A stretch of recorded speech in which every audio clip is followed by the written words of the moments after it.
नेकी कर दरिया में डाल, कहते हैं ना, उसी तरह से भगवान जी की सेवा और पूजा करें, किसी के सामने बखान ना करें।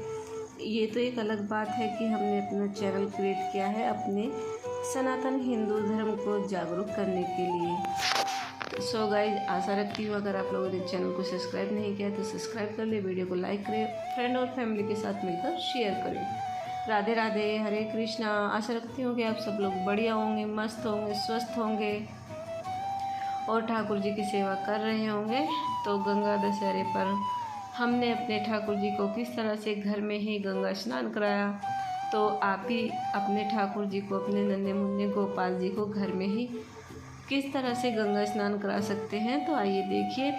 तो यहाँ पर देखिए, मैंने फूल बंगला भी लगाया हुआ है अपने भगवान जी के लिए, ठाकुर जी के लिए।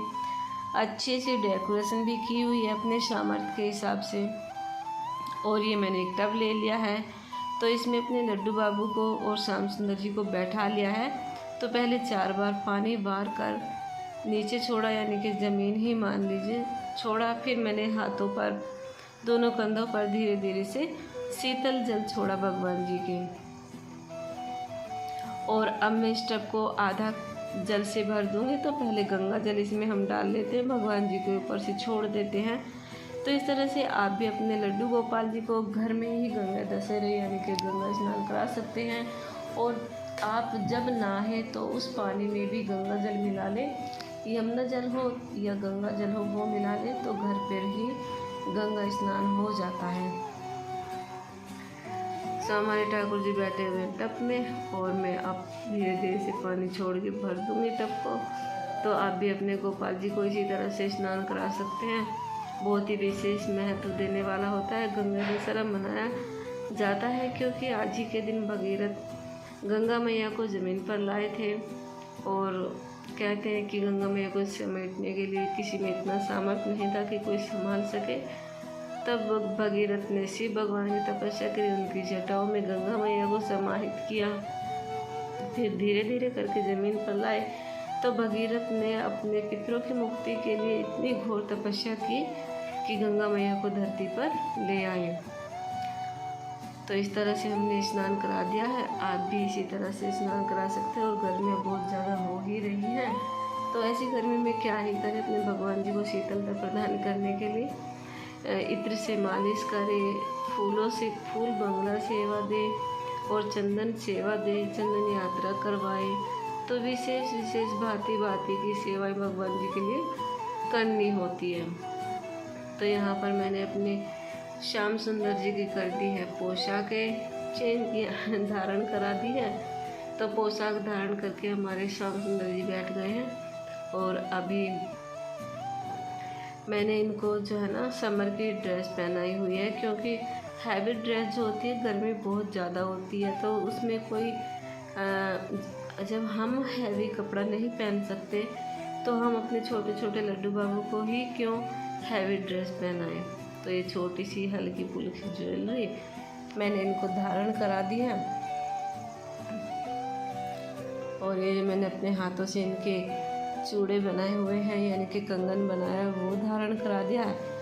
अब इनको एक साइड बैठा देती हूँ। और अब मेरे लड्डू गोपाल जी आएंगे, उनको मैं पोशाक धारण करा के यहाँ पे बैठा दूँगी। तो पहले मुझे इनको लंगोट पहनानी है, तो लंगोट पहना करके मैं इनको ड्रेस पहना के यहाँ पर विराजित कर लूँगी।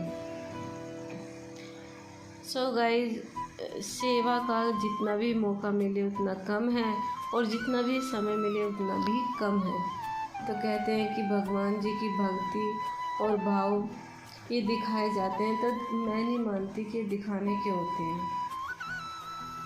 ये सिखाने वाली एक अलग बात होती है, दिखाने वाली एक अलग बात होती है। दिखावा कभी किसी चीज़ का नहीं करना चाहिए। भक्ति हो या पूजा हो या जो भी हो, जो भी अपना सामर्थ्य हो, जो भी अपने हिसाब में हो, तो वही करना चाहिए। जैसे कि हमें जितनी भक्ति आती है, जितनी भक्ति भाव आता है, उसी भक्ति भाव से हम पूजा कर लेते हैं, उसी भक्ति भाव से हम भगवान को भज लेते हैं। तो मेरी राधिका रानी भी रेडी हो गई है और मेरे गोपाल जी भी रेडी हो गए हैं। अब मैं इनको करा दूँगी बाल धारण। तो ज़्यादा कुछ नहीं करूँगी, मुकुट वगैरह इनको धारण नहीं कराऊँगी, सिर्फ हेयर ही मैं इनको पहनाऊंगी। तो हल्की फुल्की सी ज्वेलरी हो और हल्का फुल्का सा श्रृंगार हो, हल्के फुल्के से पोशाकें हो तो भगवान जी को भी अच्छा लगता है। तो अभी अभी शीतल जल से नहाए हैं भगवान जी, स्नान किया है, तो ऊपर से पंखा चल रहा है और भी अच्छा माहौल बना हुआ है। और मैंने अपने लड्डू बाबू को दे दी है बांसुरी।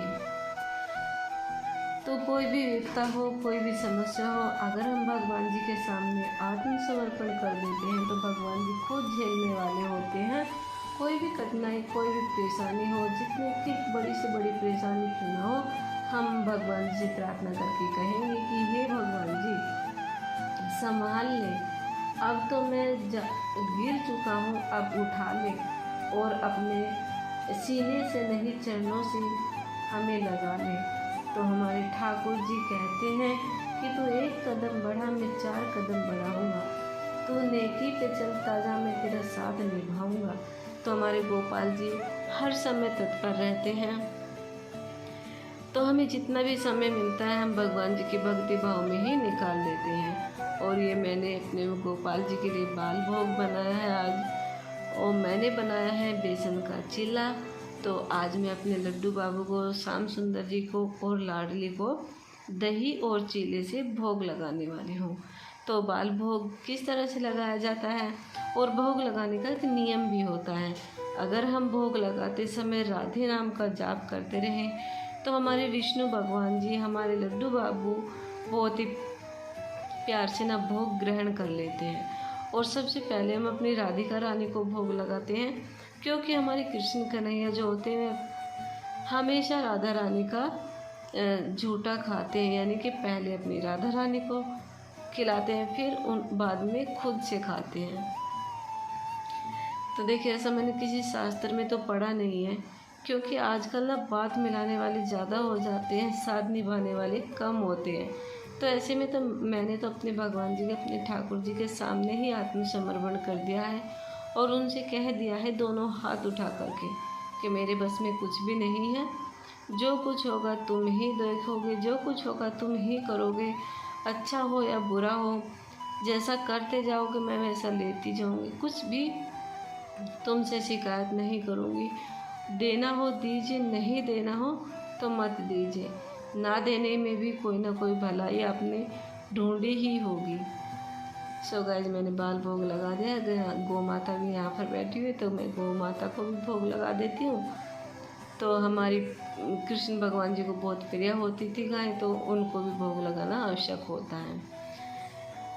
आशा रखती हूँ कि मैं आप लोगों को अपनी बातें अच्छे से समझा पाई होंगी। अगर समझा पाई हूँ तो चैनल को सब्सक्राइब कर लीजिए, वीडियो को लाइक कीजिए, फ्रेंड और फैमिली के साथ मिलकर शेयर कीजिए।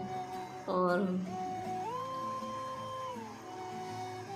तो फिर मिलते हैं नई एक वीडियो में नए धमाके के साथ में। तो निर्जल एकादशी आने वाली है, अगली वीडियो मिलेगी आपको निर्जल एकादशी पर हम किस तरह से स्नान कराएं। तो राधे राधे, हरे कृष्णा। फिर मिलते हैं नई एक वीडियो में नई एक जोश के साथ। जय श्री राधे, जय श्री कुंज बिहारी, जय श्री हरिदास।